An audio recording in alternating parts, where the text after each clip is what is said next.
वेद सनातन धर्म और विश्व का प्राचीनतम ग्रंथ है। वेद पूर्णतः ऋषियों द्वारा सुने गए ज्ञान पर आधारित है, इसीलिए इसे श्रुति कहा जाता है। वेद संस्कृत के विद शब्द से निर्मित है, जिसका अर्थ ज्ञान होता है। यह प्राचीनतम ज्ञान विज्ञान का अथाह भंडार है, जिसमें मानव के हर समस्या का समाधान मिलता है। वेद के 4 भाग हैं: ऋग्वेद, यजुर्वेद, सामवेद और अथर्ववेद। आइए जानते हैं इन चारों वेदों को। वीडियो में आगे बढ़ने से पहले आपसे निवेदन है कि अगर यह वीडियो पसंद आए तो वीडियो को लाइक करें, चैनल को सब्सक्राइब करें और बेल आइकॉन को दबाना न भूलें ताकि आगे भी आपको ऐसी ही जानकारी लगातार मिलती रहे। यदि आपने इस चैनल को पहले से सब्सक्राइब कर रखा है तो उसके लिए धन्यवाद।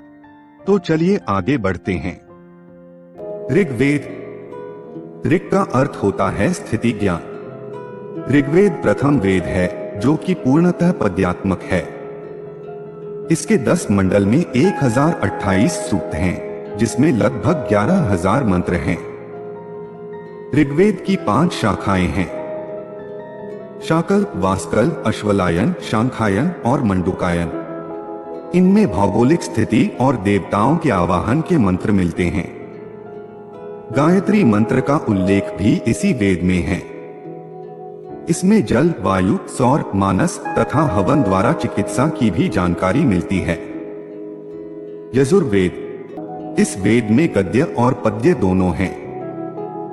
इस वेद में अधिकांशतः यज्ञ और हवनों के नियम मिलते हैं, अर्थात मनुष्य अपने प्राप्त ज्ञान को किस प्रकार मोक्ष पाने के लिए प्रयोग करे। यज्ञ के अलावा तत्व ज्ञान अर्थात रहस्यमयी ज्ञान का भी वर्णन है। इस वेद की 2 शाखाएं हैं, शुक्ल और कृष्ण। वैशंपायन ऋषि का संबंध कृष्ण से है। कृष्ण की 4 शाखाएं हैं।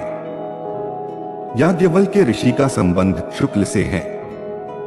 शुक्ल की भी 2 शाखाएं हैं। हमसे व्हाट्सएप पर जुड़े और पाए धर्म के बारे में नई जानकारी। जुड़ने के लिए इस नंबर पर ज्वाइन लिखकर भेज दे। सामवेद। साम का अर्थ रूपांतरण और गायन से है। इसमें ऋग्वेद की ऋचाओं का संगीतमय रूप है। इस वेद को संगीत शास्त्र का मूल माना जाता है। इस वेद में 1875 मंत्र हैं, जिनमें कुछ को छोड़कर शेष सभी मंत्र ऋग्वेद से लिए गए हैं। सामवेद में ईश्वर वंदना, उपासना और आध्यात्मिक उन्नति के उपाय वर्णित हैं।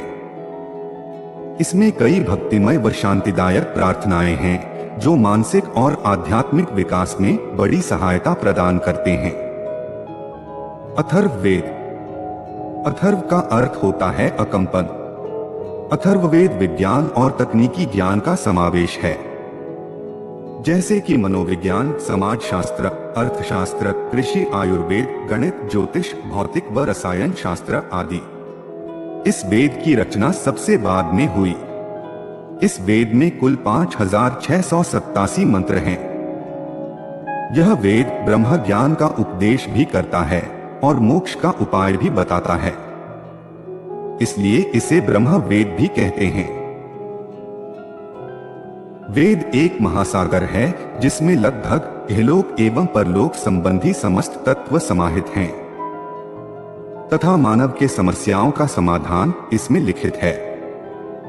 वेद दुनिया का प्रथम ग्रंथ होने के साथ साथ एक ऐसा ग्रंथ है जिस पर आज तक किसी ने कोई सवाल खड़ा नहीं किया, क्योंकि वेदों में लिखी बात तार्किक और वैज्ञानिक दोनों दृष्टिकोण से सही साबित होती है। यूनेस्को द्वारा इसे मानव इतिहास के प्रथम साहित्यिक दस्तावेज की संज्ञा दी गई है। वेद के ज्ञान को सहेज कर रखने के लिए हमारे ऋषि मुनियों ने बहुत परिश्रम किया है। इसलिए यह हमारा कर्तव्य बनता है कि समय मिलने पर हम सब भी वेद का अध्ययन अवश्य करें तथा इसकी महत्ता को दुनिया तक पहुंचाएं।